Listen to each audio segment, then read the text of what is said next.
Welcome to the Railway Series Book Club, the podcast where we dissect the Railway series. I'm Jamie. I'm Marina. I'm Liv. And we hope you enjoy the show.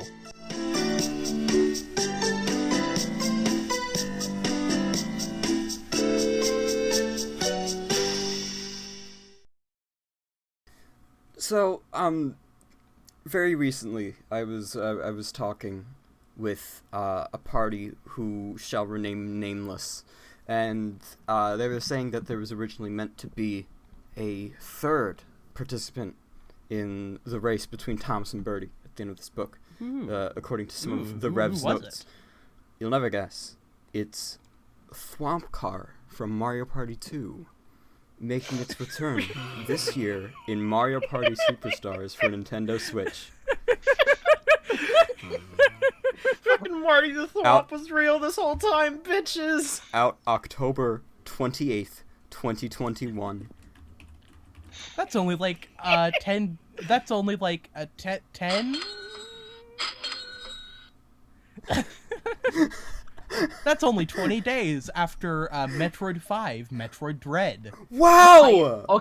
We're recording this the day of E3, it's Nintendo Direct, if you can't tell everyone. Nintendo won E3. Personally, I wasn't a fan of any of this. Nintendo would have won E3 for me if it was just Metroid and Mario Party. Yeah? Yeah. They won within, the first 4 trailers. I'm very happy for Metroid fans for getting another Metroid game. I appreciate you for being getting the happy Metroid game they canceled in the 2000s. Yeah, I didn't even realize that that was the case till Yeah, it's literally the sequel to Metroid Prime, not Metroid Prime, to Metroid Fusions that they wanted to make and then didn't. Have you guys did you guys watch the the development history video they uploaded? Yeah, I did. I didn't actually. What did they say? It's essentially them talking about how the game was never technically cancelled, it's just they didn't think that they could do it the justice they wanted from the concept in the early 2000s, so they shelved it, they brought it back a few years later, presumably for the 3DS, and they still didn't think they could really do it. So, after Mercury Steam made Samus Returns, and they got to the Switch, that's when they decided, yeah, okay, now is the time to do Project Dread. And it looks amazing. I'm not a Metroid fan. Honestly, so I'm not a cool. diehard fan of any of the properties they showed off in the Direct, really. But, that game looks really cool. Did you want to play Mario Golf? No. Then you want to hear Luigi say fuck in Mario Golf? He says fuck? I don't know. I'm just not a fan of golf games. I thought you were a honestly, Dragon Ball fan. How could you not enjoy the fucking port of fucking Dragon Ball Z Kakarot or whatever, a year later? Sorry, ignore me. Oh, right. Oh, Kakarot! Yeah, I completely forgot about Kakarot. I don't like the game that much. It also looks like it's gonna chug super hard on the Switch. Yeah, no, it chugged in the trailer a couple times. Yeah, it's not gonna be good. But, who would have guessed that there was gonna be a fucking Advance Wars? Yeah. Good for them. The dead do not how oppressed is the fucking fan base for Advance Wars? This is the dead do not trouble the living levels. It's they brought back Advance Wars, and in the same trailer they threw Captain Falcon into a volcano. Yeah. Have you seen that tweet that was the only way for Nintendo to screw up E3 at this point is having Captain Falcon get executed on stage? He just died. He's just dead. The thing that I didn't like about that trailer is the fact that he tried to kill Kirby. No, I loved that bit, because I knew the joke was going to be that you couldn't kill Kirby. Yeah, no, I could tell from, the get-go that he was going to float up, and then he did.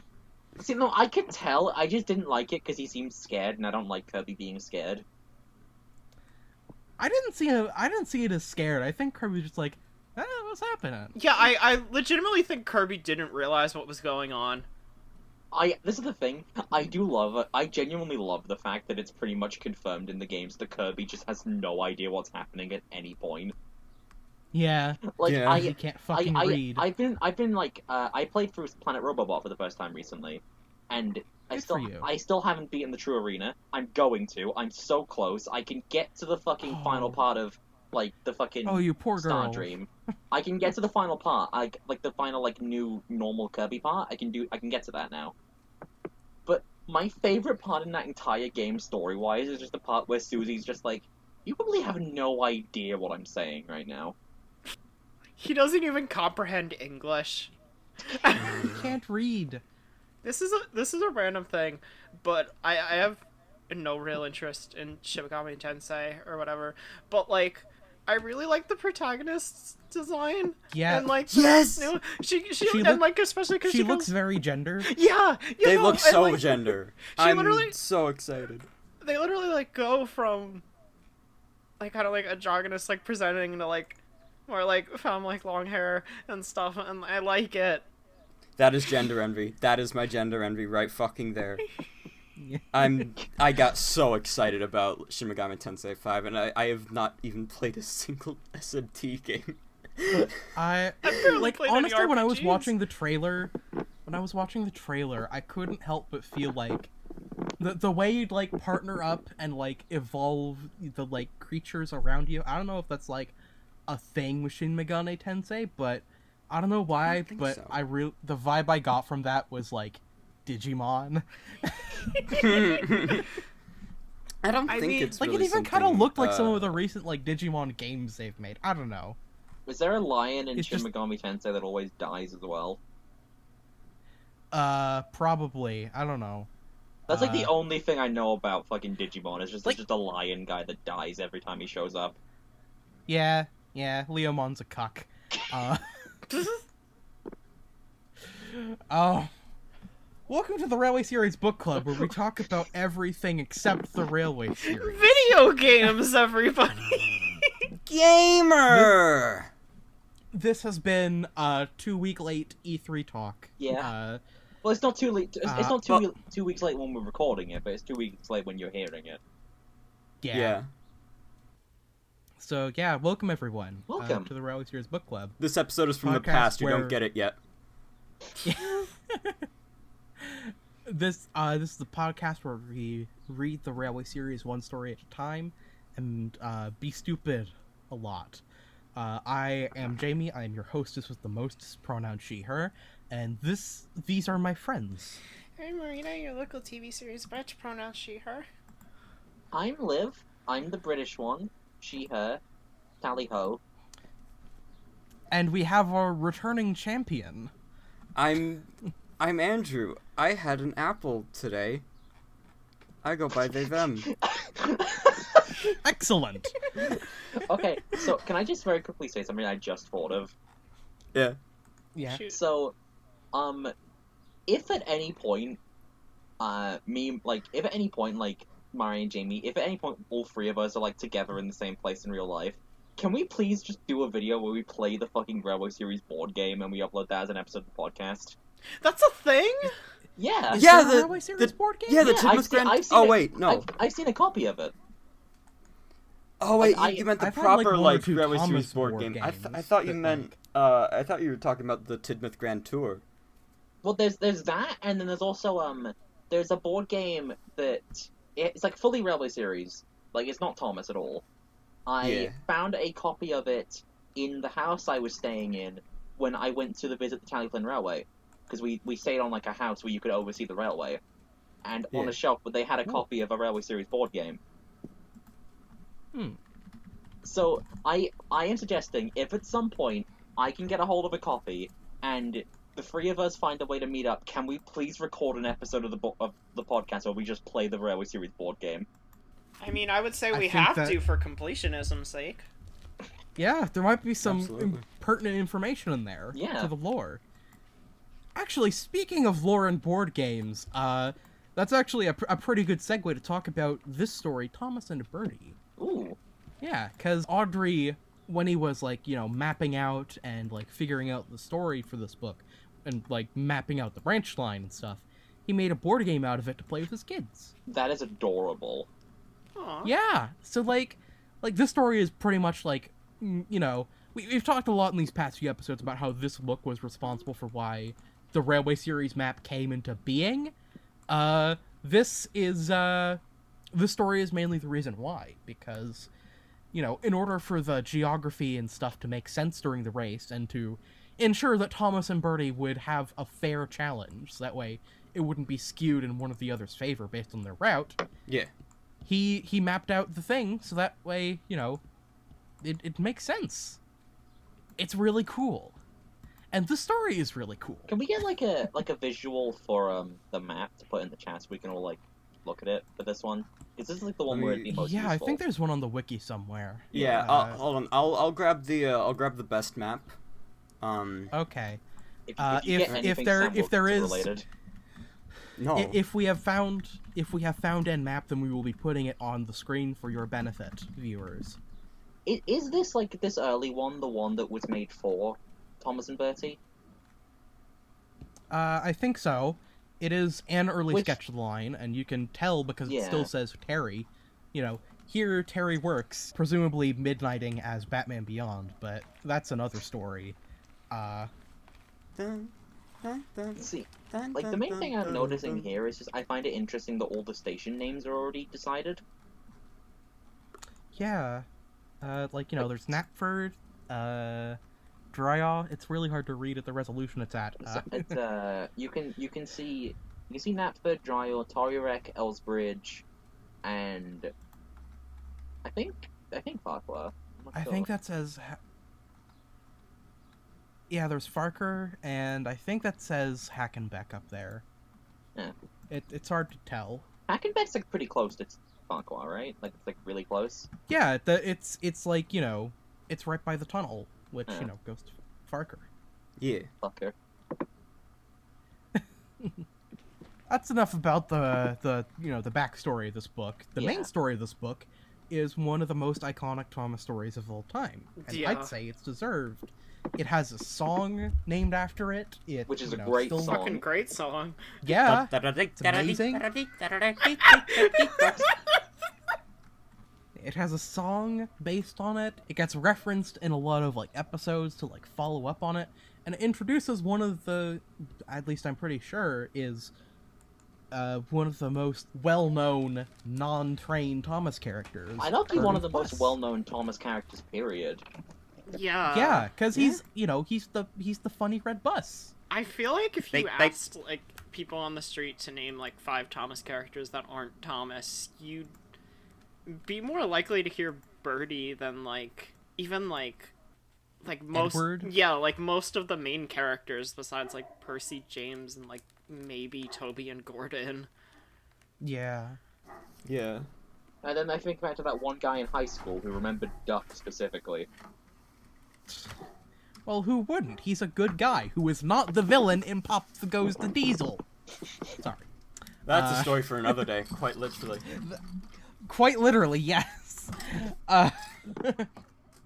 Honestly, I think the most interesting part of the discourse at the moment about the book is just that, a lot of people are, performing the very same mental gymnastics that Diesel performed in order to, justify his hatred of Duck. But instead of, learning anything about, radicalization or, just slippery slopes or anything like that, people are just like, oh, wow, I made this cool hot take connection. I'm gonna post on the internet for clout. So without further ado, why don't we start reading Thomas and Bertie? Let's do it. One day, Thomas was waiting at the junction when a bus came into the yard. Hello, said Thomas. Who are you? I'm Bertie. Who are you?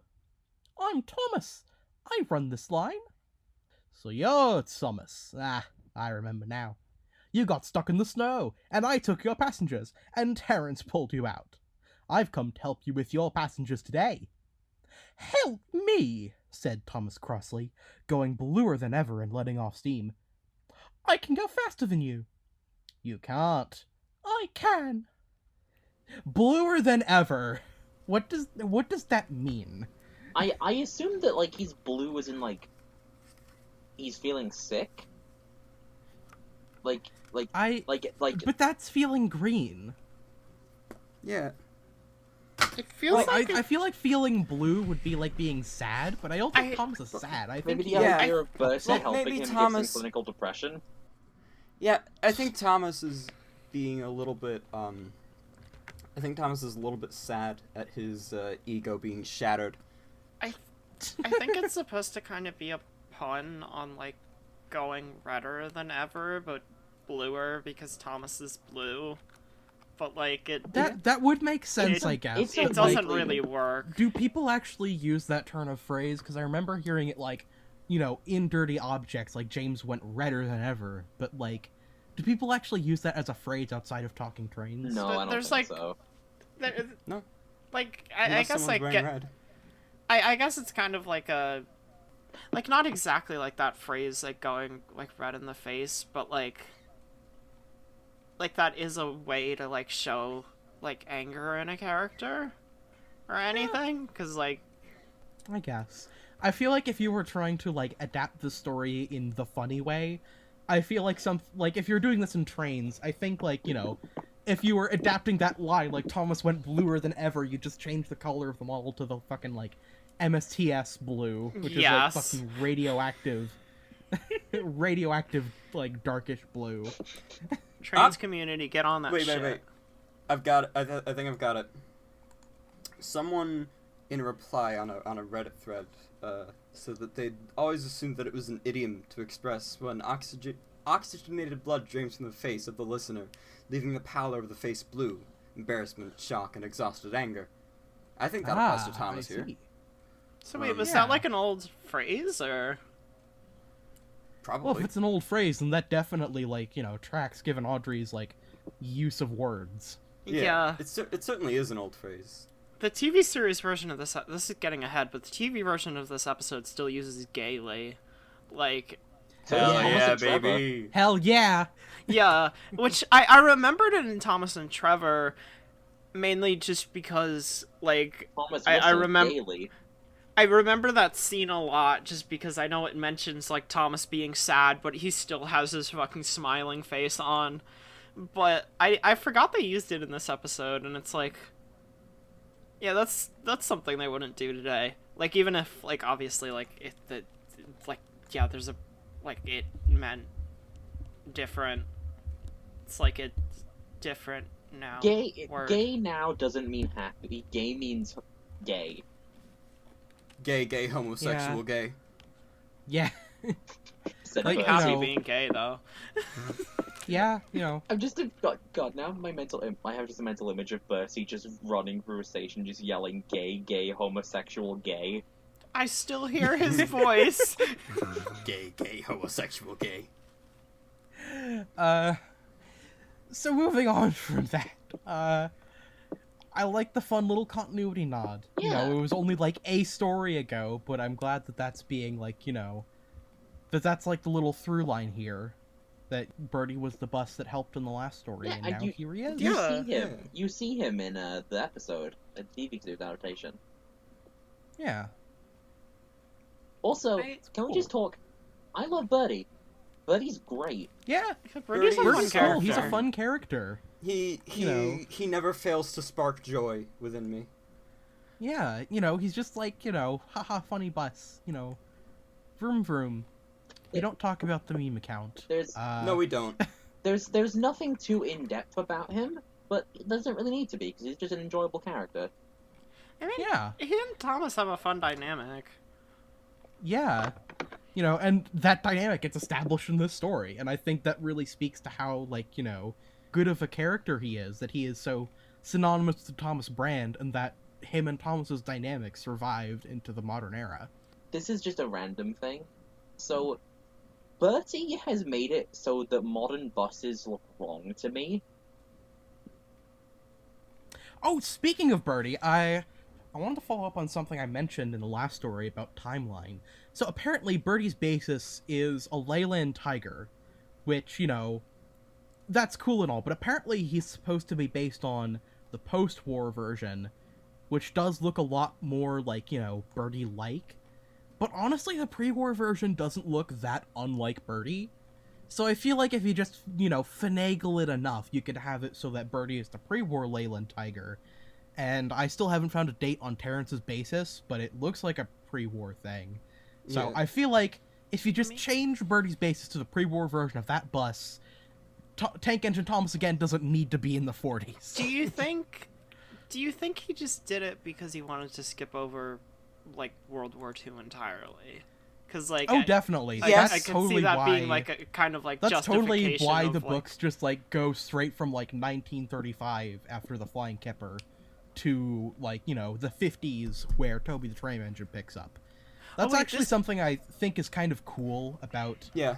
the first like 6 books is that with the exception of the weirdness in Tank Engine Thomas again, they all take place before the Second World War.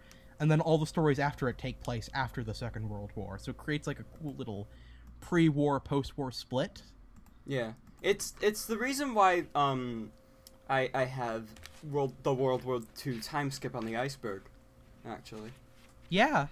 I think in some like early versions of the timeline, Percy was also like a post-war arrival in the Troublesome Engines, but like I'm pretty sure that got retconned to being in the 30s by the time of the iOS book. Yeah, I think so. Mm. Yeah. I also really like Johnny Morris's Bertie voice. I like how he's like vaguely Irish. Yeah. He's vaguely Irish, he has a funny Yeah. laugh, It's definitely a fun way to listen to it.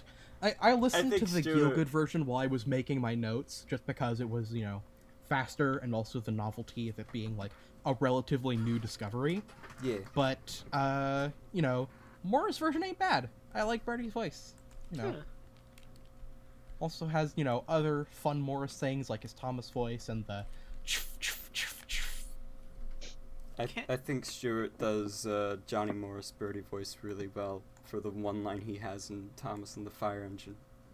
Oh, Thomas, you got a little hat. Yep. I don't like my little hat. It's shit.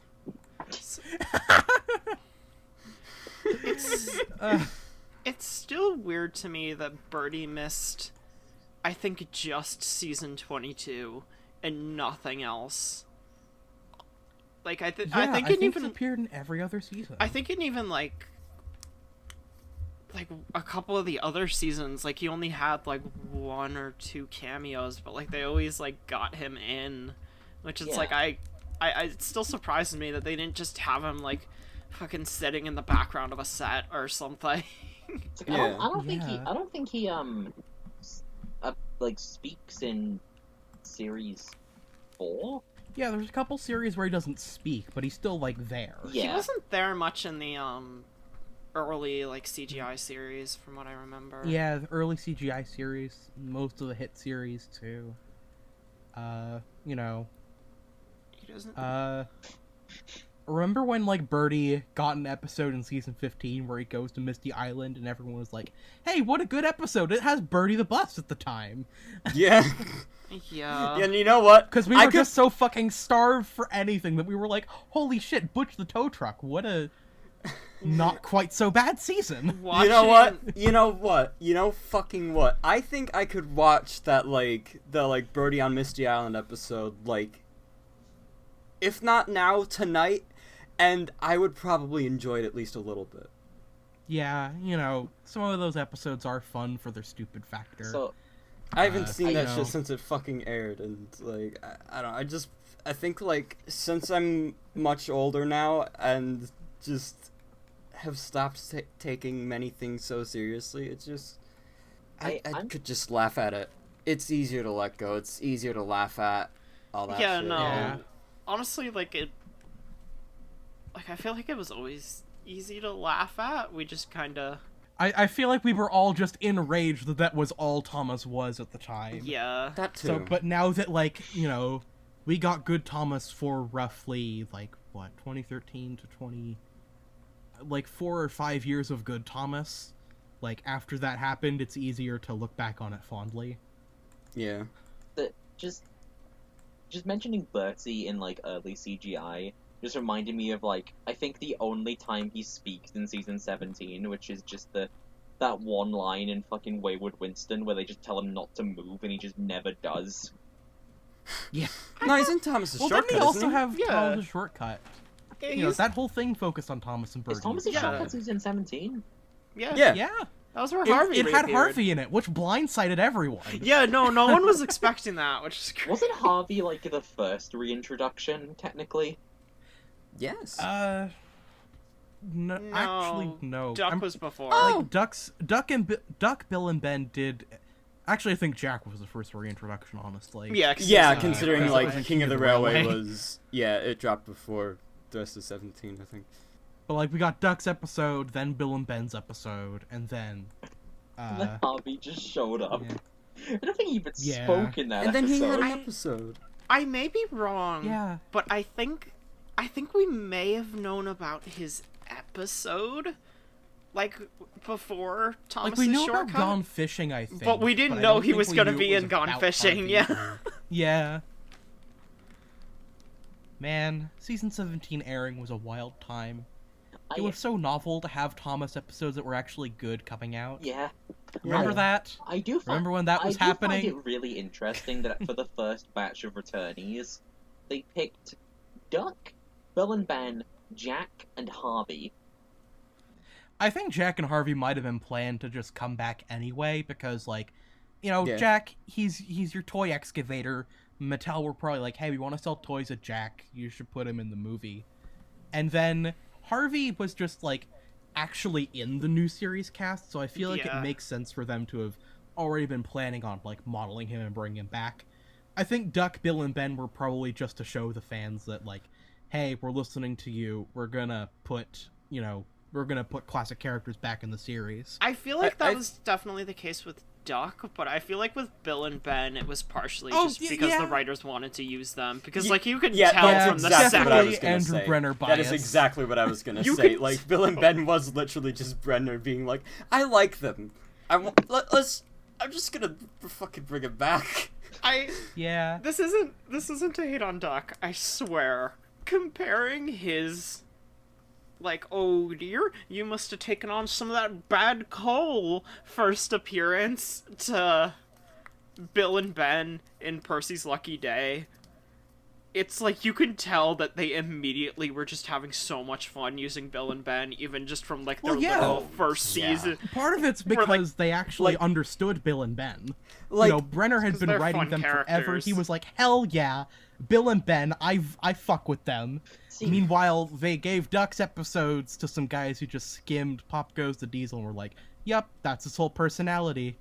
I see, mean, just, I like- actually... I just... We're getting, like, Doesn't a little really bit off have topic, much so I more. guess it's, like, a very quick ending to this.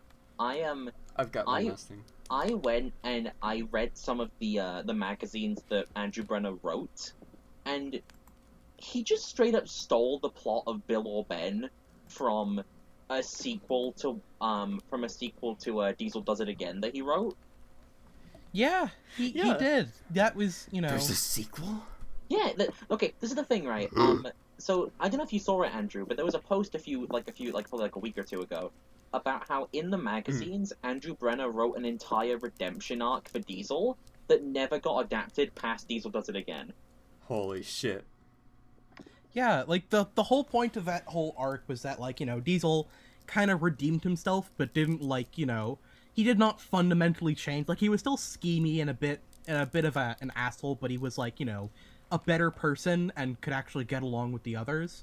Yeah. But, like, they only adapted the first part of that and just totally ignored what Christopher wrote for Thomas and the Evil Diesel, even though he wrote that for the TV series. which, I mean, It's weird. don't blame them. I'll be honest, I like Thomas and the Evil Diesel. I think it's fun. I honestly... I prefer I- Thomas and the Naughty Diesel with its Yes. train doctors and mud. I do kinda... Like, I'm guessing they wanted to leave Diesel, like, as, basically the closest thing the show had to a villain at that point. Like, in case they wanted to bring him back in that fashion. See, like, If that makes sense. Yeah, I I do guess. get that, but at the same time, I feel like if they just, like, did kind of what Jamie said, where, like, they kept him as, like, kind of schemy, and he can just barely get along with the other characters, but he's still on the island and around, they could write around him just being brought back every couple of fucking episodes. Yeah, no, like, they could have just had him, like, get sent to work somewhere else at the end of Diesel Does It Again, because he shows up so many times in Season 3 anyway. Yeah. Well, I think it's funny because it's like,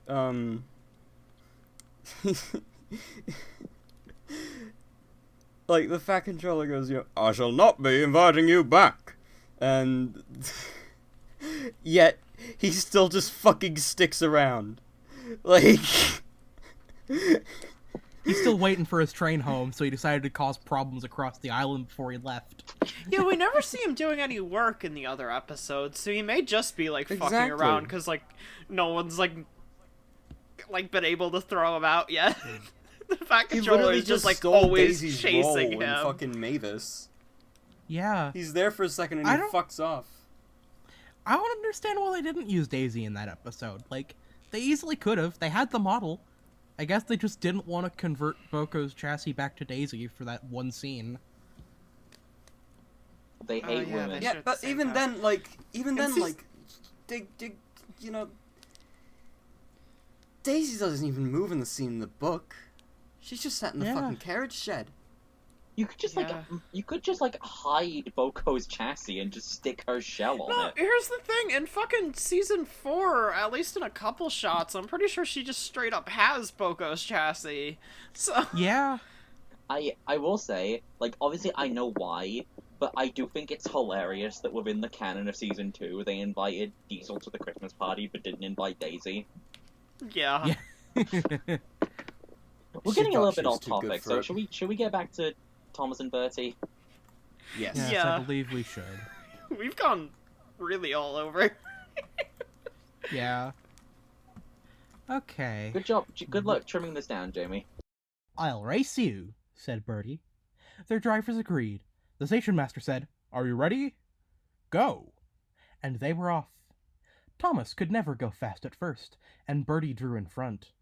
Thomas was running well, but he did not hurry. Why don't you go fast? Why don't you go fast? Called Annie and Clarabelle anxiously. Wait and see, hissed Thomas. He's a long way ahead, they wailed. But Thomas didn't mind. He remembered the level crossing. There was Bertie, fuming at the gates while they sailed gaily through. Goodbye, Bertie, called Thomas. This is a fun page. That's the end of the page, right? Yeah. I love this illustration so fucking much. Oh yeah, no, the illustration is great.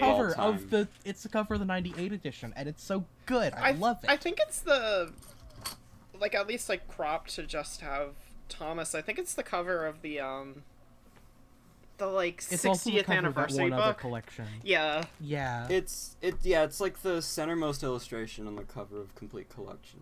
Well, you've got it's a good illustration. Yeah. There are like so many things I like about this page, and like the main one is I just like Thomas just being like, "Ha, fuck you, Bertie. I know my shit. There's a level crossing. You can't fucking go." Yeah. Yeah, and like I like how even Annie and Clarabelle aren't privy to this. They're just like, "What the fuck are you doing?" While Thomas is driving his car relatively slowly, while he's just like, "Wait and see." I think this is. I personally really, really love this because one, Thomas gets to be very clever because he remembers the way grade crossing works, which if you don't know, locomotives have the right of way at level crossings because they can't stop as easy. And it really bothers me when in the CGI series, they just they spring that on the engines like, "Oh, we're gonna let this bus through, you better stop 5 feet while you're running at speed." They did that as early as Season 6, if I'm... Yeah, because they didn't know how level crossings worked. They did in James and the Red Balloon. Yeah. Like, trains have right of way through them, so it bothers me whenever they do that. They didn't know how it worked, and so they hinged the story around it in order to, because they didn't know better. If I had to... So I honestly have a different theory that may be giving too much credit, depending on how you look at it, but I could see it being a case where having the engine stop for the cars does more, has more potential use in stories than the opposite, if that makes sense. Yeah, because, if Yeah. they're stopped, they're able to actually, talk to the, things at the level crossing, but, Or they And talk to each other, which is what they do in James and the Red Balloon, and that's also then- kind of just how the plot happens. It also does more for, crashes and, tension and stuff, because it's, there's way less cases where, with how much, or how little, I guess, relative, they used a lot of the road characters, it's way more likely that it's, oh, well, we can have, Duck stopped at this level crossing for Arthur to crash into, and rather than, any, they would ever need, really, Bertie to stop outside of, instances like this, which is, I guess, kind of why they go back and forth between which ones they do at certain points. I will say, Yeah, I do think it's very funny that past a certain point, Trevor just became the can't get stuck on the line for accident machine. Yeah. Yeah. It's basically everything he did from that point onward. Fucking Twin Trouble Fucking Best sad. Dressed Engine. Sad sack. I Fucking- actually, I think they're fucking harassing my mum's favorite. They're fucking shafting him to shitty roles. My mum will be horrified. I think the line in fucking Best Dressed Engine is probably just one of my favorites ever. I think it was like Trevor was going as fast as he could, but it wasn't fast enough. Yeah. Yeah. That sounds so ominous. It is. It fucking is. On the topic of Best Dressed Engine, I've said this in other episodes, but it was on in the US a DVD called Hooray for Thomas, which honestly only really had one episode I really liked when I was younger, which was Best Dressed Engine, and then one other I didn't not but didn't really think much about, which was 3 Cheers for Thomas. But fucking watching the UK version the first time made me really like it a lot more, because well, they play an instrumental of Let's Have a Race, but it also kind of made me realize it works really well as a sequel to this story. And Yeah. on that note, I also really like the start of their race in fucking that episode. Yeah. But when it starts with Thomas and Bertie at the yard, and they're both they do the ready set go, and then fucking Let's Have a Race kicks in. It's Yeah. this is good. It's so fun. Yeah. I also want to say, I like the adherence here to Thomas not being able to go quick early on. Yeah. Yes, I have this Yeah. written in my notes. Ooh. I do like that this whole story is basically built on this, true mechanical concept, which is that, trains are not fast starting, but cars are. And Yeah. that's because, cars have better grip on their rubber tires than trains do with, steel on steel, but when a train actually gets up to speed, because they don't have as much friction, they'll be able to go way faster at sustained speeds than a car can. Hence why Thomas was able to beat Bertie in the end. Yeah. Spoilers, I guess. I can't believe you just fucking spoiled the story for me. Andrew hasn't heard this story before, Jamie. It's their first time. Oh no! I'm so sorry. This is my first experience with the railroad serials. So, the fact that Thomas beats Bertie using this, well-known physics concept, or, whatever the appropriate science would be, is just more proof that train good, car bad. Bus is less bad than car, but, This Yeah. is the thing, right? Train good, car bad, bus less bad, Bertie good. Bertie's fine, Fact. he's an ally. Overall, the Bertie- story is way. Bertie's a bus with morals. Exactly. Yeah. See, people view Bulgy as a sort of radical communist type, but really, Bulgy, in trying to destroy the railways, is much more of an advocate for how Conservative shit. Yeah. yeah, Yeah, conservative capitalism, especially in this sort of late stage that we are at. Yeah. I guess as like to get back on topic of this page, as a kid, I always really liked the phrasing of oh, there was Bertie fuming at the gates. I always really liked that for some reason. Yeah. Like, he's like, oh, fuck, I need to get going. Like, Yeah, he's like, fucking, come on, varoom. Before we move on, I do want to point out that I absolutely, like, you know, Thomas and Bertie have a great dynamic, like we already said, but I really like that the crews are just playing along with this. yeah, they're all getting in on like, it. you know, they're like, And yeah, let's have some fun. Like, Yeah. you'd expect them to be like slow down, like blah blah blah. But like even them, like they're getting into it, and I like that. Annie and It's Clara, fun. and Yeah. then even later in the story, the passengers. Yeah. Yeah, everyone's super hyped about it. It's like, oh, fuck yeah, race? We'll talk about the safety implications later in this story, but, you know, once we reach the end. But, like, you know, I would like to imagine that, you know, both parties are, like, you know, trying to be relatively safe during this. I feel like if Thomas was genuinely endangering his passengers, he would slow down.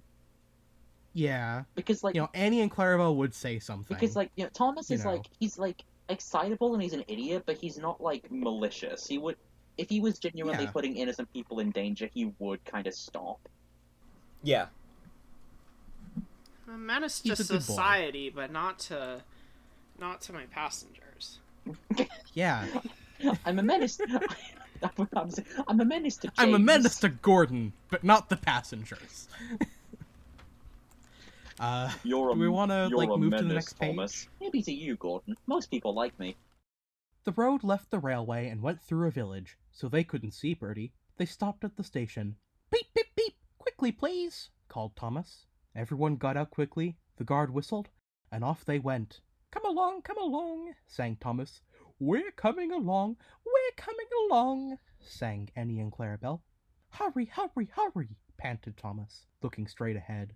Then he whistled shrilly in horror, for Bertie was crossing the bridge over the railway, tooting triumphantly on his horn. You know, I do like how, like, the passengers are even helping out too by, like, you know, getting in and out quickly. Yeah.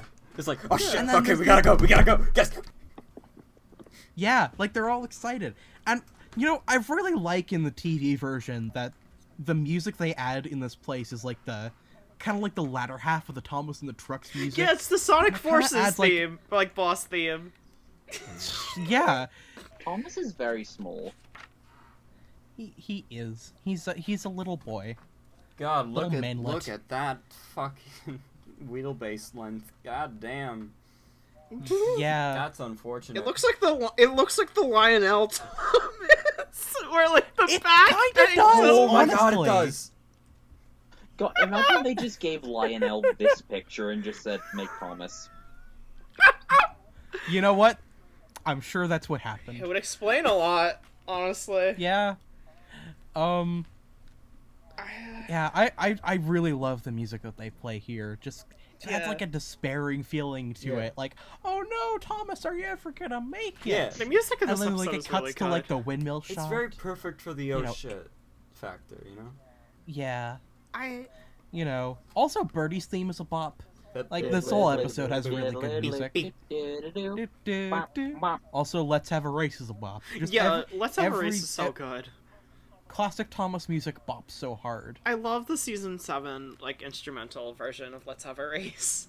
Yeah. It's so good. Yeah. I wish they used it more.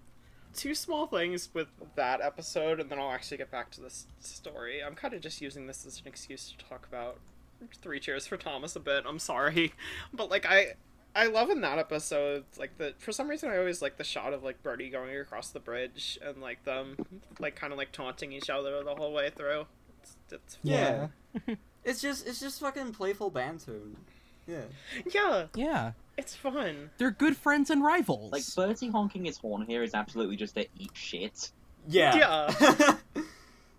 Like you can kind of see how they're becoming friends. And indeed, it's In a like the weird way. lyric in Let's Have a Race says, you know, it's the art of friendly rivalry. Yeah. Yeah.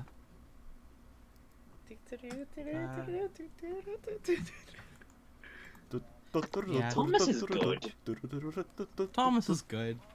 I am an enjoyer of Thomas the Friend. I was just gonna Average say Thomas the and Friend. Friends fandom. Thomas. We should just keep calling it that. Just the whole TV show is just Thomas the Friend. Thomas Friend, Average friend Thomas the and enjoyer. Friend fandom member. Average Thomas the Friend enjoyer. Yeah. I'm pretty sure it's in this scene in the TV series version, but I like the fucking, like, when Thomas pulls into Dryaw, and you see the plane, like a plane moving in the background, Yeah. and it's very clear that the propeller is just a static CD stuck on the front yeah. of the model. Like the way the light reflects on Didn't it. they just do that for That's Harold as fun. well? They did do Yeah. that, Yeah. But, like, with Harold, it's at least, like, while he's flying, and, like, they try and hide it. Okay, I've never been certain. Was Harold like an actual RC helicopter at a certain point? Or... No, I don't think he could be. Yeah. Yes and no. They, after, like, Series 2, they did at least give him propellers that, like, could actually move, and I think by Series 5, they made him properly, like, RC. Oh, shit. Yeah. Oh. So that's how they were able to do the good morning. Good morning! God. God, wouldn't be a 3 cheers for Tom? What a perfect way to like reference 3 cheers for Thomas by referencing the meme that did not deserve to become a meme. You know, that was the it fucking like from, TWRC at the time. You know, it's from the beginning of the US version of 3 cheers for Thomas. Oh, right. Okay. Like he says good morning in like the UK version, but it's it's like normal. Good morning. good morning. You know, whereas it's Michael Brandon is aka just like it's not garbage. Oh no, here's the thing. Fucking Season 7 Michael Brandon specifically is a special kind of awful to where it loops back around to being fucking amazing. I love like his Season 7 like narrations and voices and stuff. There's so many like over the top like voices and shit that he doesn't do later that are just like really funny for how kind of not good they are. I do think the illustration's very nice though. yeah, I like Yeah, it. Yeah, I like all the besides the illustrations. lineup, You get the little church steeple that I'm pretty sure is the same one we saw in Thomas Terrence in the Snow. Oh yeah. Oh yeah, it's there. And see that the also, line there's curves like out two. this way. I like that there's like Oh, two yeah. little kids. There's like 2 little kids waving at Thomas. Yeah. Yeah, there's the 2 little kids waving at Thomas, and you can even see where the curve where Thomas was on earlier begins. Yeah, exactly. Oh shit. That's cool. I wonder if this was the inspiration for the intro bridge. I think the inspiration from the intro bridge was an illustration in Down the Mine, because it has the same signal box. Oh yeah. But at the same time, this could just be that same bridge. So I mean, you Who know, knows? either or. It's still. This is getting ahead because I think it comes later. It comes like between these 2 scenes, but like it's interesting to me how this book, I think, covers like all of the intro scenes, because like the windmill shot is just 'cause straight he goes up under from the this. bridge. Windmill shot. Yeah. It's like the windmill shot, the bridge, and I think the shot of Thomas entering Farquhar is also from this episode.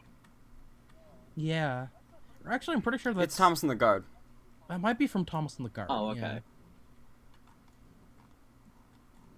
The windmill is definitely from this one though. Yeah. Oh yeah. Yeah. Oh dearie me! Oh dearie me! Groaned Thomas. He's a long way in front. A long way in front, wailed Annie and Clarabelle. Steady, Thomas, said his driver. We'll beat Bertie yet. We'll beat Bertie yet. We'll beat Bertie yet, echoed Annie and Clarabelle. We'll do it! We'll do it! Panted Thomas bravely. Oh, bother, there's a station! As he stopped, he heard a toot. Goodbye, Thomas, you must be tired. Sorry I can't stop. We buses have to work, you know. Goodbye. This is fun. This Yeah. story is fun. Like, I love this illustration. it really is. There's a lot. Yeah. There's a lot going on here. You've got like the people waiting at the platform who are all clearly fucking stunned at what's happening, and just these two guys going by on their bikes, and car. The roach is looking at Thomas. Yeah, I think Bertie probably would have sort of maybe swerved around. Yeah. Like I can See, like the idea of like Bertie swerving around somebody is reminding me of the opening scene from Lost Treasure, which is also a very fun callback to this. Yeah. Yes. But honestly, it's a little bit more bulgy rides again for me, just without post van. They do the swerve in 3 Cheers for Thomas too. Oh yeah. Because it's like he tries to get around Trevor. Also, Just like bulgy. Yeah. Like Thomas. The idea of like someone like just swerving around a ton of shit to get to Thomas is just reminding me of fucking Rory in fucking like token gesture. Yeah. Yeah. Out of the way! I don't know how much we actually see it, but I like the little like bus station thing up by like Elsbridge where it's like raised up and all that. Like it just looks cool. Yeah, that's cool. I like Bertie having a little spot there, and like I said, I don't recall actually seeing it much, but like I like it. He's got his little. The thought occurs to me. I think, despite like obviously like the set differences, I think the TV series version of this episode does actually follow the actual line for Thomas's branch line like pretty much perfectly, with the notable ignorance of Toryrek. Yeah. So presumably this is Elsbridge, presumably. Presumably, yeah. You know, it does look like the station that we do see in that illustration. Yeah. And then it's flipped the wrong way around for it to be that station, but you know, it's whatever. Close enough. Yeah. it works. You know, I don't really have much to say about this page. Yeah, me neither. I think I got all my thoughts out at the beginning. Yeah. Good page though. Good page. Yeah, good page. The next station was by the river. They got there quickly, but the signal was up. Oh dear, thought Thomas, we've lost. But he felt better after a drink. Then James rattled through with a freight train, and the signal dropped, showing the line was clear. Hurrah, we're off! Hurrah, we're off! Puffed Thomas gaily. As they rumbled over the bridge, they heard an impatient toot-toot, and there was Bertie, waiting at a red light while cars and trucks crossed the narrow bridge in the opposite direction. So, all the stuff we were saying about station by the Elsbridge, I guess that's wrong. Because he passes by that station now. Yeah. But also, James, what are you doing here? I guess maybe he was like, picking something up from the quarry. Yeah, because that's like a thing apparently where it's like, oh hey, James or like, I guess maybe Edward too, just like come up there sometimes to pick up like stone trains, which I guess is an arrangement they have before they had like, I don't know. This is I love this page though. Can I like just say? Toby or Percy? Oh yeah. Yeah, this is a cool page. I really like it. This illustration as well also like really shows some of like Dalby's I guess just like generally French influence when it comes to like painting, because like you do get some more of the same like impressionist vibes from Thomas Goes Fishing, and you've got this man in canal boat going along the water, and like you can see the ripples and shit and the reflection, and it's all just really nicely painted. See, as a kid, looks amazing. As a kid, I really liked this page because it gave us what is one of very few looks at Sodor beyond the railway. Yeah. Like this is like like part of the town, like, and you never see this again. Yeah, and like it's like Thomas is present.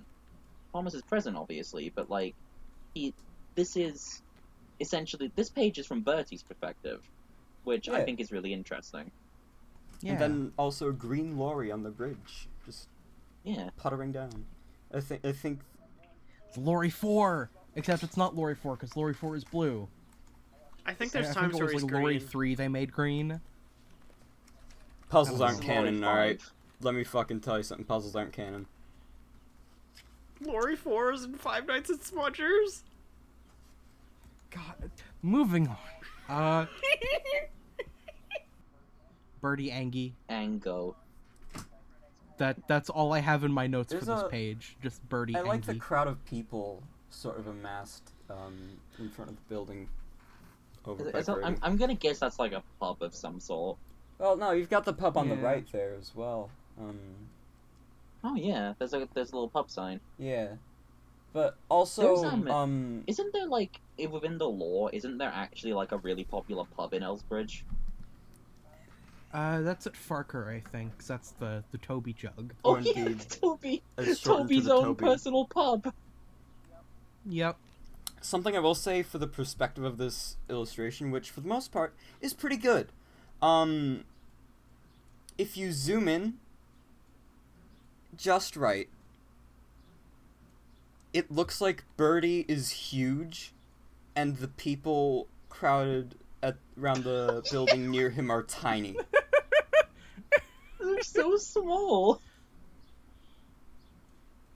Like, this has Oh my god, This yeah. is fucking, like, putting your wooden railway Bertie with, like, I don't know, fucking N-scale figures vibes.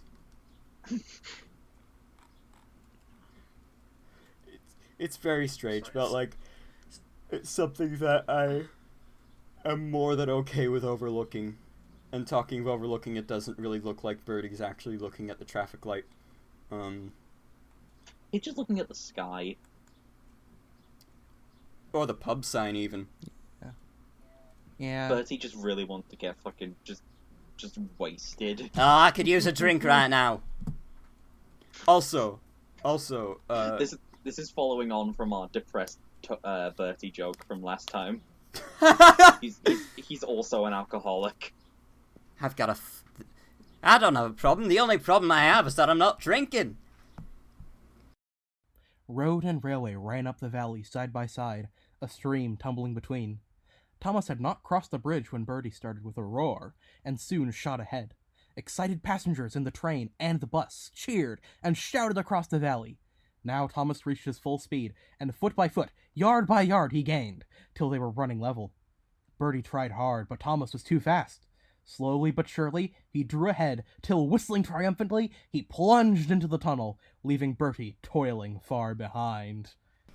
This illustration is the splash screen for Thomas the Tank Engine 2 on MS-DOS and Amiga.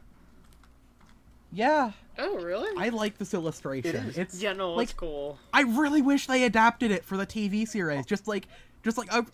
Especially if they did it in like the CGI series. I think it would have been really cool to see, like, you know, both Thomas and Bertie just barreling down the straight section neck and neck next to the river until Thomas finally goes straight through the tunnel. I think that would have been really cool. Oh, it would have looked so good in CGI. It would have.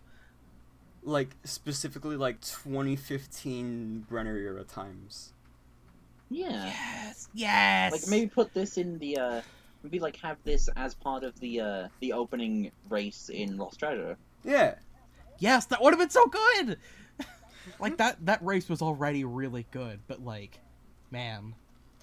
Clarabelle's length in this kind of reminds me of, like, closer to their TV series ones. Clarabelle definitely. Clarabelle- It looks like Annie's Clarabelle's longer than Annie. Yeah, I which can't is help but weird. feel like every time Dolby draws Clarabelle longer, it's because, like, he originally drew Clarabelle looking identical to Annie until I remembered, oh, wait, fuck, I need to add the guard compartment. Let me just extend it a little. Not even would that, not just be the rev's like, surprised. she needs more... Reginald, she needs more bits. Add more bits. Fine! Fuck! Excuse me, Reginald. Clarence! Excuse me, Reginald. I believe that perhaps this coach needs some additional bits. You've got to make it longer, Clarence. Longer. God, fucking Audrey saying bits is just like fucking Audrey streaming is just thank you very much for the bits. Thank you very much for the bits. I'm enjoying my playthrough of Sid Meier's Railroads. Microsoft Train Simulator Train shall Sawyers. be next week. Oh yes, I do very much enjoy OpenTTD. I will intentionally screw over the road company in OpenTTD for the sake of the bit. Good. That's what you get, Bulgy. Next Friday shall be ActRaiser 2 for the Super NES. You would call it the Super NES as well. He would do. if not like the full fucking like title, it would just be Super NES. I also think that he would sign off his streams by being like, "Thank you very much for watching, my dearest cherubs. Take care of yourselves and God bless." God, streamer Audrey that's wonderful. We need to get Hayden to draw that. Yeah. That's the kind of shit Hayden would draw. Yes! Who's this Brit_Alcroft in chat? Why does she keep talking about some magic railway? And like fucking Teddy Boston's one of his chat bots.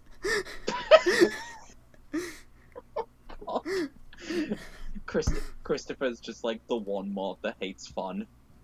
Yeah. Chris, I think you need to.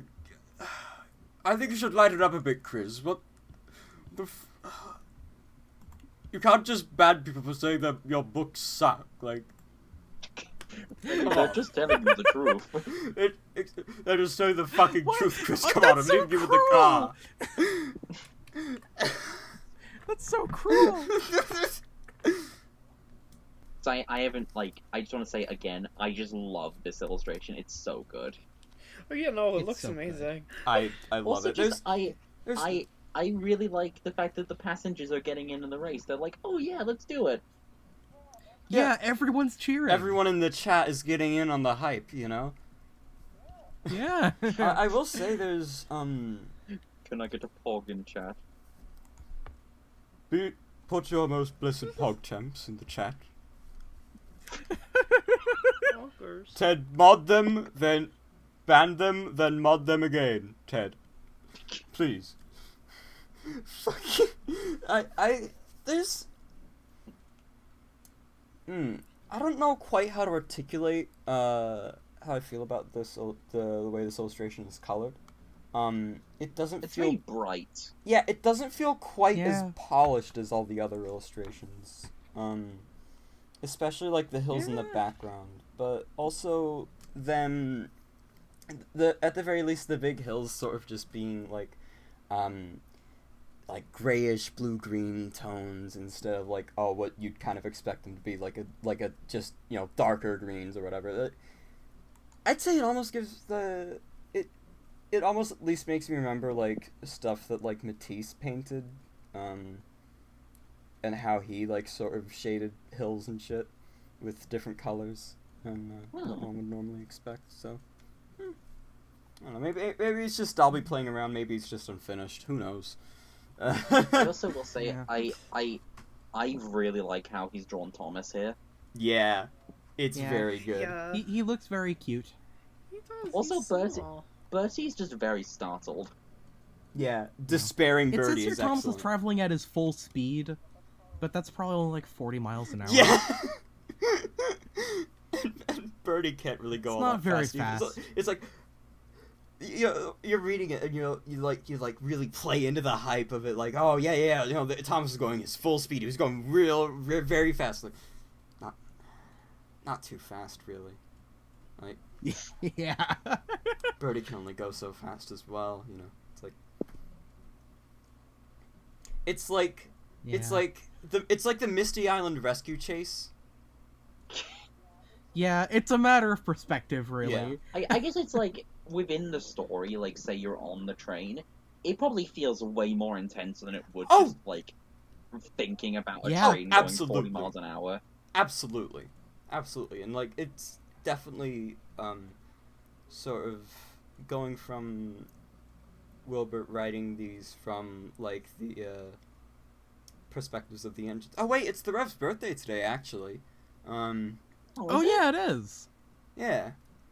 Happy birthday, Wilbert Audrey. Shit. Excellent. Happy birthday, Yeah. Audrey. Excellent day for me to make the streamer Audrey bit. The streamer joke, yeah. I hope you're having a lot of pogs and bits and everything, and you're getting a lot of donations up on the Twitch streams in the sky, Audrey.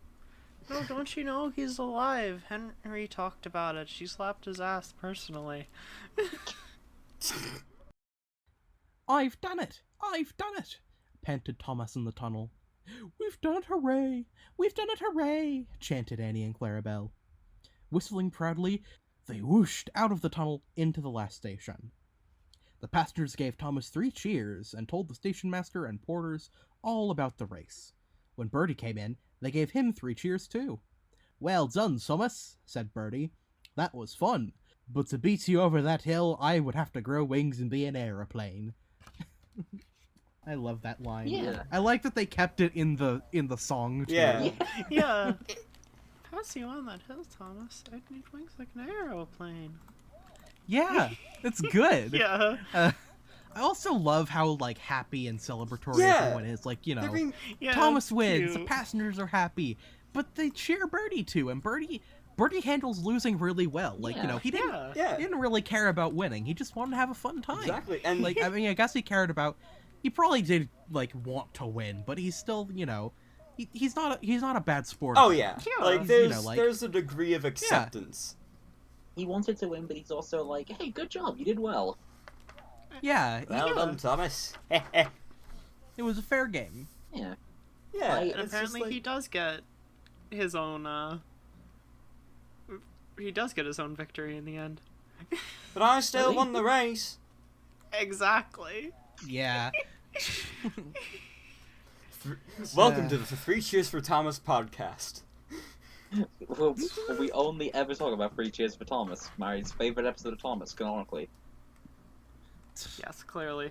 Yeah. Sorry I keep bringing it up so much. It's okay. It's a really good story to discuss while also discussing this story. Like, Yeah. it is Yeah. very much a It sequel basically to acts- Thomas and Bertie, and honestly, is a pretty good way to wrap up like the classic era of the show, with Yeah. just showing how much Thomas had matured since the first race. Like, despite his face being completely expressionless in the scene, he does, you know, care more about like getting the medals back at the Fat Controller's office than winning the race. Yeah. Yeah. Which I really like. It's a really, like, good ending. For, Yeah. like, if Yeah. they're... Like, I doubt it was intended to be, like, that they knew it would be the last Classic Series episode, but it really does work Yeah. perfectly, especially because there's a reason, like, this story that we're talking about is probably the most, like, iconic Thomas story, just outright. It's more just like it's their sort of last hurrah before they like switched production teams, or like before there's Yeah. a huge like big change coming in the production office and such. I feel like Yeah. if you asked a lot of random people off the street, like, hey, name a few Thomas stories, they'd probably give you Sad Story of Henry, and then the one where Thomas races the bus. Yeah. Which, like, I feel like Sad Story of Henry is only known because of all the, like, stupid, like, articles and videos and stuff, This whereas is just not because it's this an is iconic just genuinely story. known. Yeah. And it deserves to be. Absolutely. It's what she deserves. We love that for her. It really is just, like, a really fun story. I haven't had much to say about it, because, like, it's just good and fun. It's just like, this is also like, even if it's the only time Thomas and Bertie interact in the Railway series, they still have such like a strong, like, you can tell they have such like a genuine friendship towards the end of this. Yeah. Yeah. It does. It really Yeah. does like leave it open for, you know, stuff in the future, which the TV show definitely did. Yeah. Yeah, which Yeah. I really like. It, like, they have a really fun Yeah. dynamic that really, like, Harold and Percy is an equivalent, like clearly meant to be an equivalent to it, but like it's not the same dynamic. That one never really all. took off in the same. Yeah, it never really took off in the same way. Yeah, and there's always a bit more of a hostility, I guess, between the two. Whereas like because Percy just fucking hates Harold for some reason. Well, Harold's like, a Percy dick. He's just like, yeah. hello, chaps, you fucking suck. Hey, wow. Thomas and Percy. Thomas and Bertie are just like genuinely friends after this, and it's fun. This is like going into like a different story. One of my favorite Thomas and Bertie interactions is Trust Thomas. Yeah. Just like oh, you can't trust a thing that runs on rails. You can trust me, Bertie. I run on rails. That's cute. You can trust me. Huh? Just like a really genuine, like, you can trust me, Bertie. I'll try and find out what's going on so I can help. Yeah. For me, it's the line before, actually, that's like, you know, bad luck, Bertie. Now, if you were a steam engine, you'd run on a pair of reliable rails. We were supposed to send him in the road 2 weeks ago. Can't trust shit in Detroit. I'm in Detroit, said Thomas. You can trust me. Oh god, this is a good story. Yeah. Do you want to go to the last page? Yes. Yeah, let's go to the next page. Yeah. Final page. Okay. Yeah, final page of the book. Wow. Thomas and Bertie now keep each other very busy. Bertie finds people in the villages who want to go by train and takes them to Thomas, while Thomas brings people to the station for Bertie to take home.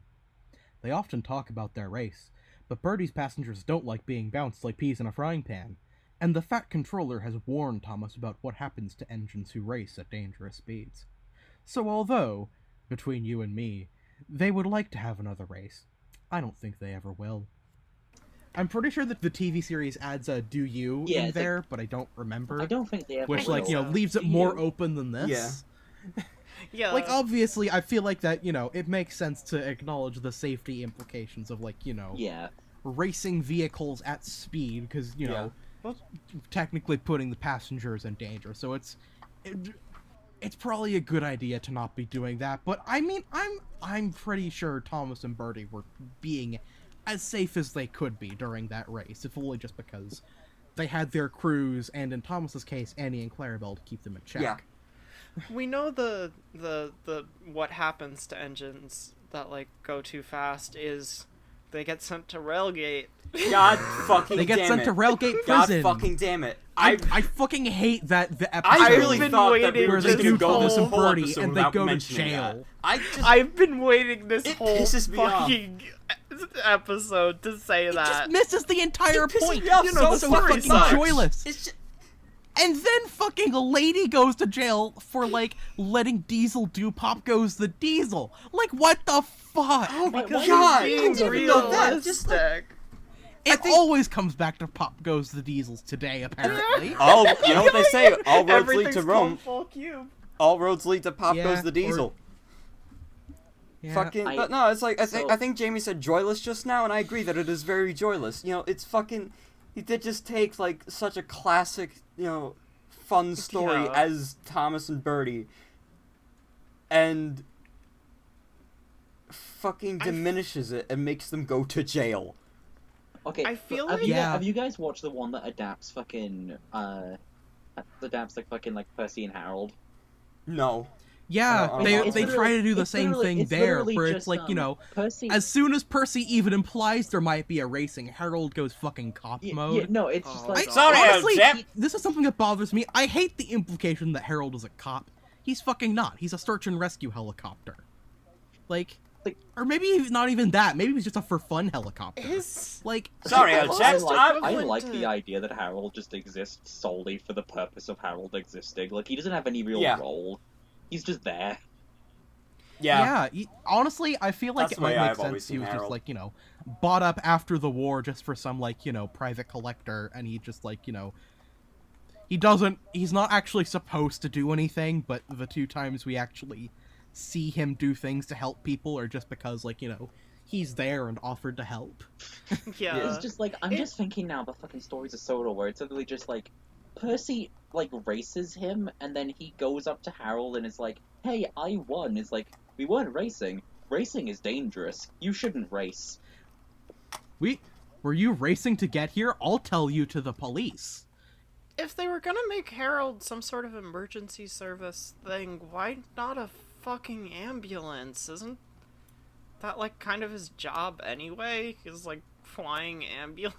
That's kind of what he does in, like, most of his later appearances. Yeah, it's what Yeah, he because he's at the search like... and rescue center to help people. He, like, he's painted kind of like an ambulance, too. So I'm pretty sure he is supposed to be, like, you know, search and rescue ambulance thing and not cop. But for some reason, a lot of people choose to interpret him as cop, and I wholeheartedly disagree with it, because ACAP. Yeah. It's also something that, like, he does a little bit of in some of the annual stories as well. Being, like, you know, search and rescue, fucking ambulance, copter, shit. I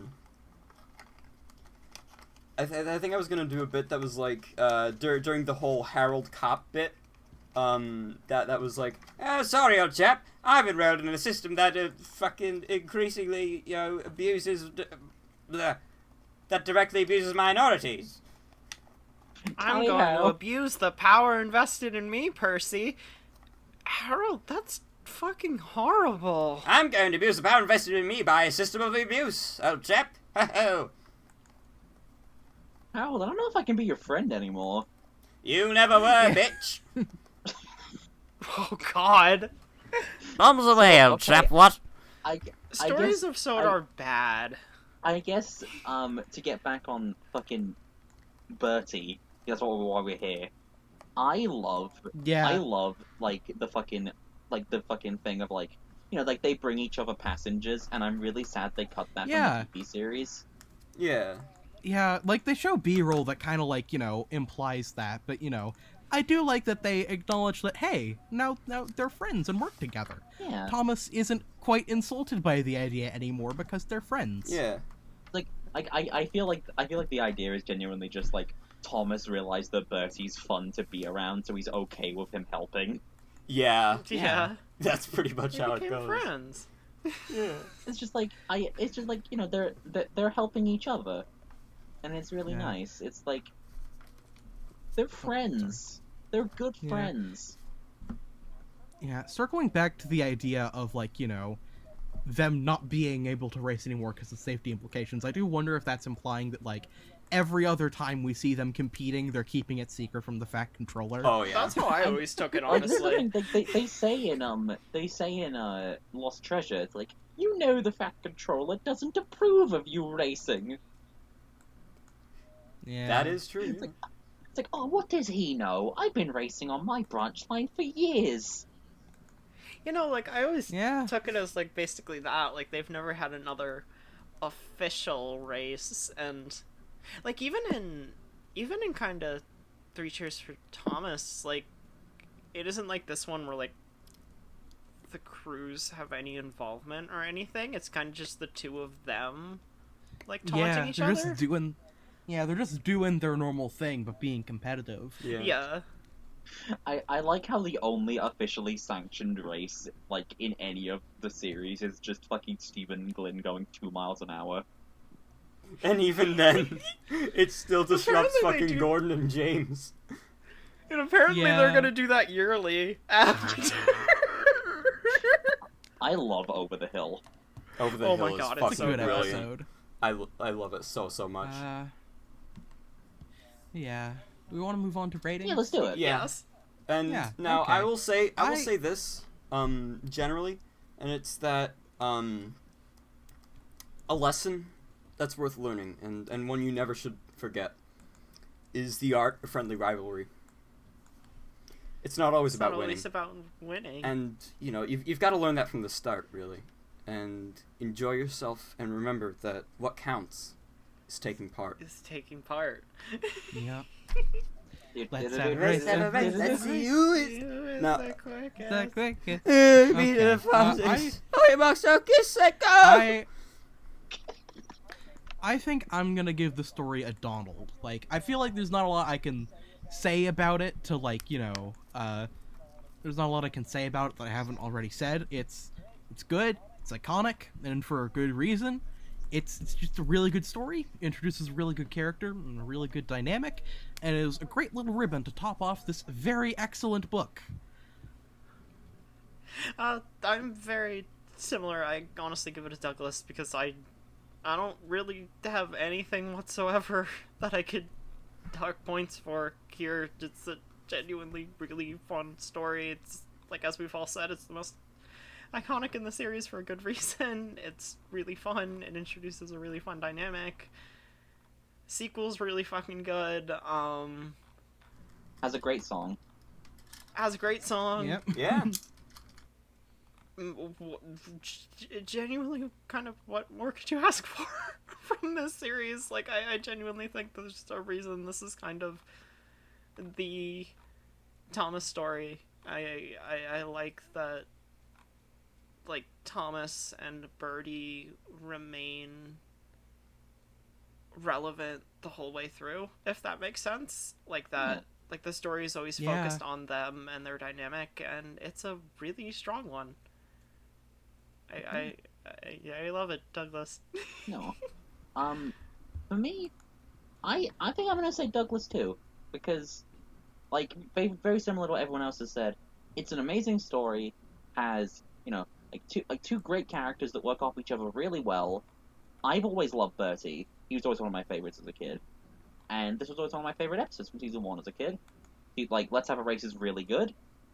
Overall, great episode, and I think there's definitely a reason that, like, this one is so remembered, and why a lot of stories, even in the Railway series, kind of are very similar to it in style. Most noticeably, Percy and Harold. Yeah. It's a great story. Yeah. Douglas. Yeah. Douglas. There's not really much I can say that everyone else hasn't already said in this story's favor, but like Mari said, I can't really think of anything to dock points from it for. It's fun. Like everyone has said, it introduces like a whole new character and just a really fun dynamic. It moves along at such a breeze, or breezy pace even, and there's lots of like little things about it that make it work really well too, and I adore that about it. Yeah. And yeah, no, it's just an absolute fucking delight to read, to watch on TV, to listen to the song. In fact, tangent that is just me being me.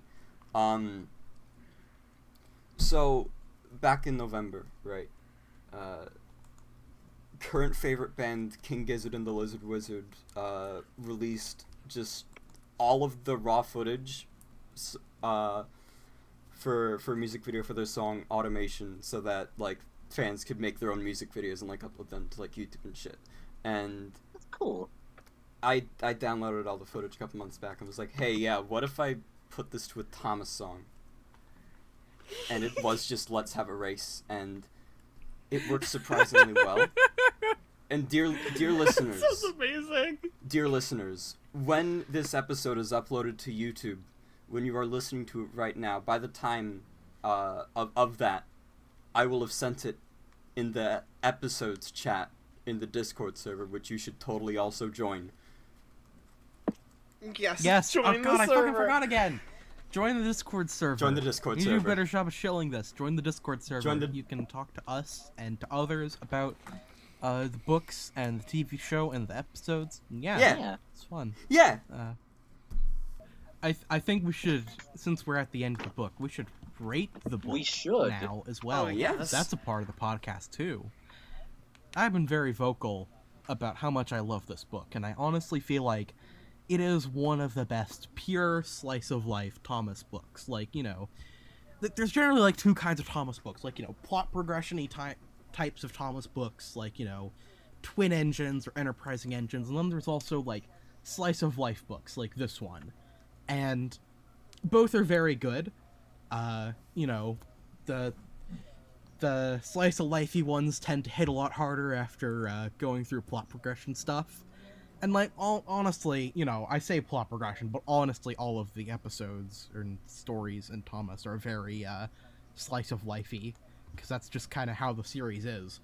But because I love the stories in this book so much, I think I'm gonna give it a Douglas. So yeah, it's goated as hell. And I think it's kind of amazing that both of Audrey's books focused on Thomas himself were so good, especially considering, like, just how early they came out. Like, books 2 and 4 out of, like, 26. And just the fact that, like, they came out so early, and the fact that, like, they're kind of outliers among some of the other really early books for just being so good so early on. Yeah. When others, like James the Red Engine, were kind of straggling there. Yeah. Yeah, just remembering how the wasteland that was. Like, I really didn't think it was too bad. Like, as we were... Like, I feel like this is something, like, I feel like we should say, is that we don't actually hate any of these books. It's just that, when comparing them and getting into the nitty-gritty, just comparing them and getting into the nitty-gritty, and focusing on, like, critiquing them and stuff, we tend to, like, we tend to lose sight of that a little bit, I think, or at the very least it becomes obfuscated, but we do love this series. Yeah, it's a great series. Like, yeah, all the stories, all the series, it's all good. We are fans for a reason. Yeah. So when we talk about all these systemic flaws or structural stuff, or like, thrust to lift ratio of a tank engine, it is from a place of love. Now what were you gonna say, Mari, about your score? Oh, are you done? Or I don't want to cut you off. Yeah, I'm done. I was gonna make the point that I didn't really... I still don't hate James the Red Engine, but, like, really going through it as we did, God, that really did just take much out of us. Oh my God. It was... I think the problem is just that those stories just weren't very conducive to our format. Honestly, I don't think they're conducive to any format. Like, even the, like, dad reading it to his kid at night, like, I even did that. There. I even did this that as was a the bit. You did. Exactly. Ugh. There's nothing there in those. But no, yeah. What were you gonna say, Mari? So, I guess I was gonna say the, like, earlier, fucking, like, none of us hate this franchise, we all, like, love it thing is a good segue, because, as I mentioned, doing, this book over the past 2 months, combined with watching Love and finishing Love Live Sunshine around the time of Thomas Goes Fishing, legitimately sent me on, like, an existential crisis of, like, do I enjoy Thomas? Do I enjoy anything? Am I, like, a negative bitch? Like, are my medications not working right? Like, what is going on?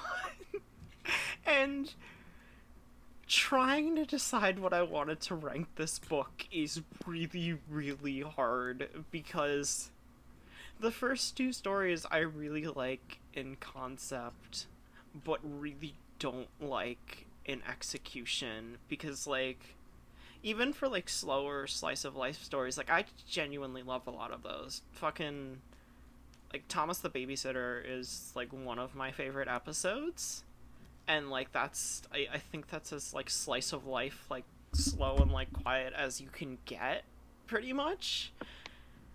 But, like, for me, like, just the ones early in this book just didn't do it for me, and I think I gave both of them Percy's.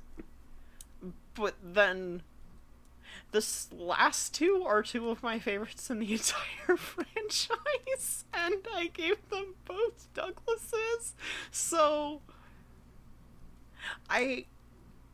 since I don't want to do a 7.5, I'm gonna go Toby for this book. I feel like it's a slow start, but like, the good stuff is really, really good, and even the stuff I don't really like in execution, I still love in concept, and for what they did for the franchise, especially, like, Goes Fishing, where, like, it basically formed a personality trait that's, like, recurring.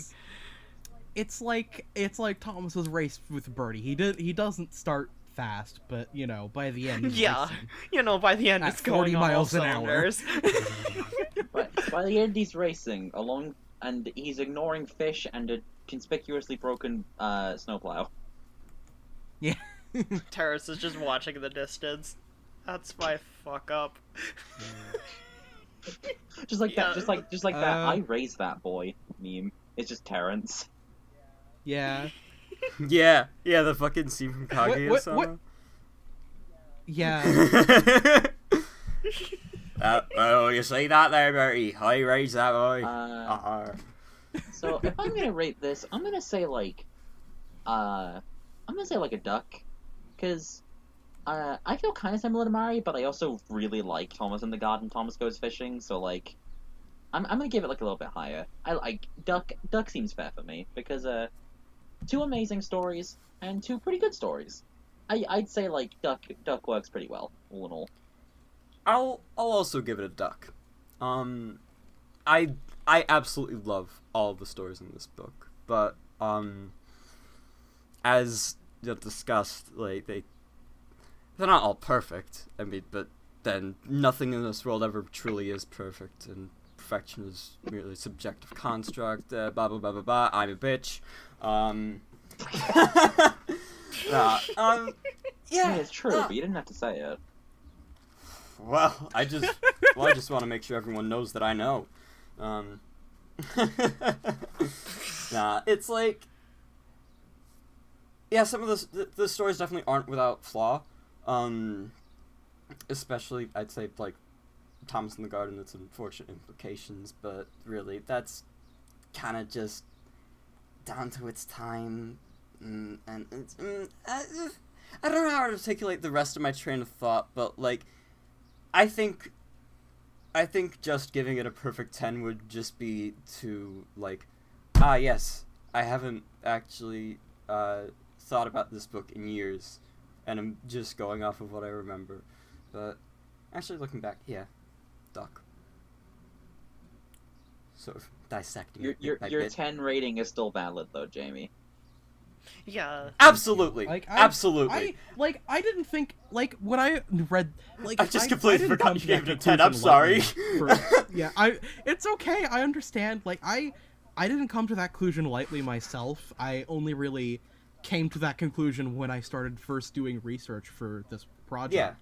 Where, you know, originally I wanted to, like, do this, like, all on its own as, like, a, you know, a solo video project, and, like, you know, as I just kept rereading and taking notes on Tank Engine Thomas again, I was like, hey, these are all really solid, like, you know, these are all really good, solid, like, defining Thomas stories, and I just, as I read the book more, I kept finding more reasons to love it. Yeah. And that's kind of been how I've been feeling for the Railway series in its entirety through the note-taking process and stuff for this project. It's but, you valid. know, I respect you guys' opinion, but for me, this book, And we totally respect I feel like yours. this book is special. I respect yours. You respect yours. Yeah. Yeah. Yeah. Yeah. We're friends. respecting friends' Alright. We're opinions. friends. So yeah, this has been Tank Engine Thomas again, and before we go, there's just one last thing we need to do. And Andrew, I'm gonna need you to come over here for a second. Yeah, Can you, sure. like, What's up? Take 2 steps forward on like, just stand on that where that big red X is. Okay. Yeah? Okay, Yeah. thank you. You're going back in the vault now. Bye! Enjoy the fighting ring. All right, now that all right, well now that we've dropped Andrew back into the Thomas vault, let's all the loose ends tied up, and we can finally end the podcast. I thought about that. I made sure to put all the runes in place. Okay. Like, they're like, that bad bitch ain't getting out anytime soon. For what it's worth, I did remember to put food into the. I put a piece of tape on the door. They're never getting out. All right. Well, in that case, we'll see all of you next time for the next book in the Railway series, Troublesome Engines. That's. Bye, everyone. Yeah. Bye bye. It's a bit of a. Yeah, join our Discord. Talk about books with us. It's a lot of fun. So we'll see y'all later. Goodbye, everybody. Suggest ways to improve the security on the vault. Goodbye. Thank you for playing. Go back. No, Andrew, go away. You're not allowed to be here anymore. The quickest. I've hijacked the loudspeakers so that I can say whatever the fuck I want.